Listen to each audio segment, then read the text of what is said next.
Kelas loro SD wis karo aku, saiki wis semene gedene Mas Gareng. Luar biasa. Nggih. Mula nek aku karo Niken kuwi ya bapak karo anak. Alhamdulillah. Jare arep kesir Niken ngomong ngono. Aku pegeo karo Niken kok, Pak. Ngopo? Ket mau teng mriku lho jejeran karo Mbak Elisa gak gelem oleh gak gemploroi. Hah? Ketoke lara ati teh aku sayang-sayang karo kono. Maksudnya piye?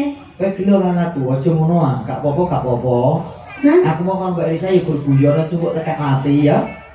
Dadi wong lanang ki ora usah kepedenan. Sampeyan ki lho ganteng ora, sugih ora. Sampe lek arep ngrabi aku ki terus bondone opo? Masya Allah. Piro? Ya Allah Ken, demi kamu Ken, aku sebetulnya lumpuk-lumpuk mas kawin. Alhamdulillah wis komplit kabeh kurang masih tok nek anu wis ana. Oh, mas kawin, mas rong terus kare apa nih? Kawin nih. Orang negeri Ngomong ki dicetake aja ngomong-ngomong karo cah cilik iki ora lan ngono. ini lho, kesini lho, anakku Sampe umur piro? aku 30 tahun. Hah? 30. 30 Mas? Iya. Sumpah? Masya Allah nek percaya kiri ono KTP ku. Aku wis sunat tenan. 30. Iya. Dapat milik. Lho gak ngerti kan aja nanya aku sik to, Nduk. Ya, Bang. Aku mau perlu dadi gede dhuwur lahir batin kok perlu dadi gede dhuwur nek kalih Pak Kang kok gede aku, Nduk. Lha kok jare mung semono. Lah kena kahanane arep ngene no Pak gak yo mangker. Apa enggak? Maksudnya pripun? Napa ning sing gede? Mergo kadung men iki lho jare mengker. Mangker. Anakku ngomong. Anu Pak, cilik mesti cilik awake ngoten lho. Lah ya cilik awake. Lah iya. Gede-gedeane. TKT kuwi gede no. Dekane tak pengen duwe bojo kowe iki lho kan. Aku tak pengen di bojo kowe ya kan. Tenang lahir batin aku seneng. Sama dolan dadi bojoku. Sumpah aku pengen di bojo. Sampeyan sayang to, Mbak. Sayang lahir batin. Lho ngono mau kok karo Mbak Elisa kok punya. Ora usah dadi ati kuwi guru biyen kok kono. Wong kuwi asline yo seneng aku nek aku mau. Sangkem kabeh kok silet yo. Aku cintaku guru kowe kan. Tenang sumpah lahir batin. Dia iki tak kanani yo. Dia coba dukung tenan. Nyapa? Duwi lho duwe aku. Nyapa? Apa untuk anake aku mau. Aku ngeboti kowe asline. Iku tapuk nonyong ya. Ambil ora kena dibuku. Aku itu Ma, kamu itu tipe lelaki yang tidak bisa setia kayak Mas Manten. kok iso kowe Mas ngerti? Manten ki didelok tekan kene, ya toh. Kowe wis ketok setia karo Mbak Manten. Kok iso? Titikan apa? Titikane teko alise. Piye alis piye contone. Jane aku ya ora ketok alise ning ndi. Lah kok iso titikan alis bareng. Yo ketok Mas kan ganteng gagah perkosa, Mbak Ayu Ayu. Gagah prakoso. Mbak gagah prakoso. Mbak Ayu Ayu. Cantik. Nah, di sawang kan kita Pantes. pantes. Mulai aku karo sampean ki ora pantes lho, Mas. Kok iso muni ora pantes kok dijalukno seksi wong Lah kene yo to. isin to, mosok awak dhewe arep ngemol, arep ngedet terus sampean ki maca koyo ngene pupuran. Yo malu to aku lu cantik mosok sampean maca koyo ngene. Ngene wae lho. Nek kowe isin karo aku to nek lucu kowe ngemol ngedet to, kowe gak sang karo aku. Kowe karo gendakmu penting nama karo aku. Enak lho. Lah terus nyapa dhewe ning omah? Lho, penting aku cukup ono. Yo kuali. Lah kok iso balik? Aku dhewe aku cukup ono. Yo ora iso to, Nduk. Kan terus piye? Koyo lu kayak kowe, aku ane mandeng-mandeng kowe koyo cuma aku cukup Lah ono. terus maksudku aku mbok kan kerjane. Yo. Wong aku rabi ki sing lanang iso nyukupi ya. Betul. Sing wedok ki lereng ning omah. Lah ini aku rapi ngono kuwi nduk nabiku papat bojone Mas Sitok sing tuwa kon kerja setor duit ning aku. Lho penak kok.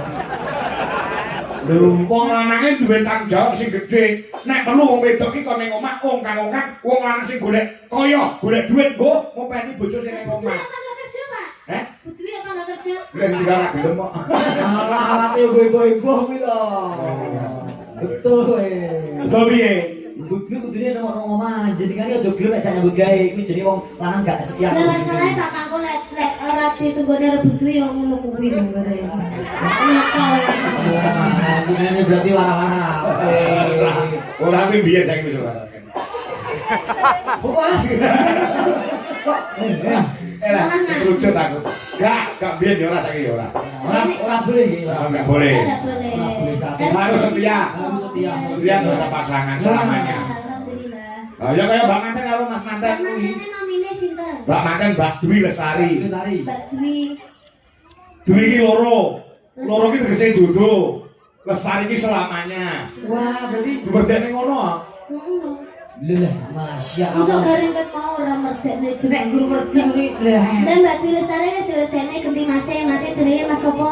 Mas Saiful Anwar. Heeh. Berdene sing wedok, sing manten wedok wis tak wedene. Dwi iki loro. Loro tegese jodoh. Lestari selamanya. Nek manten lanang Mas Saiful Anwar. Berdene. Saifule apa? Jenenge Ibu Saiful. Saiful ki setia. Anwar selamanya, berarti setia selamanya. Yo ora? Yo setia selamanya. Pakai jenenge sapa? Pak Karmin. Pak Tarmin ini apa tegese? Kali sugih. Min Mbeni utang. Sugih hutang berarti. biyen sugih utang wis disaur kabeh saiki dadi wong sugih.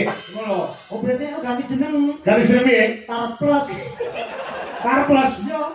Tar iki sugih. Plus iki tambah. Oh, tambah sugih. Tambah sugih.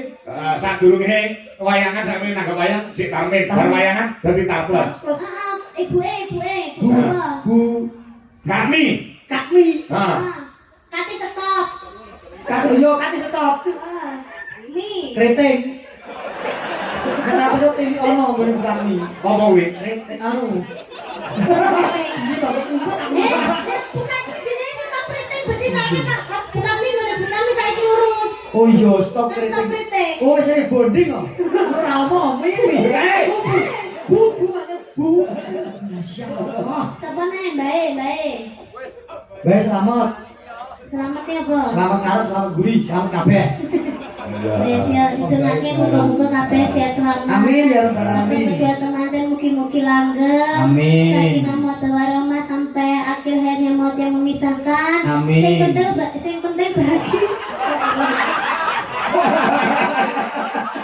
Wis tak ngomongi to. Dulu aja nyaman. Sing penting. Sing penting. Lah iki ngapa kok penting?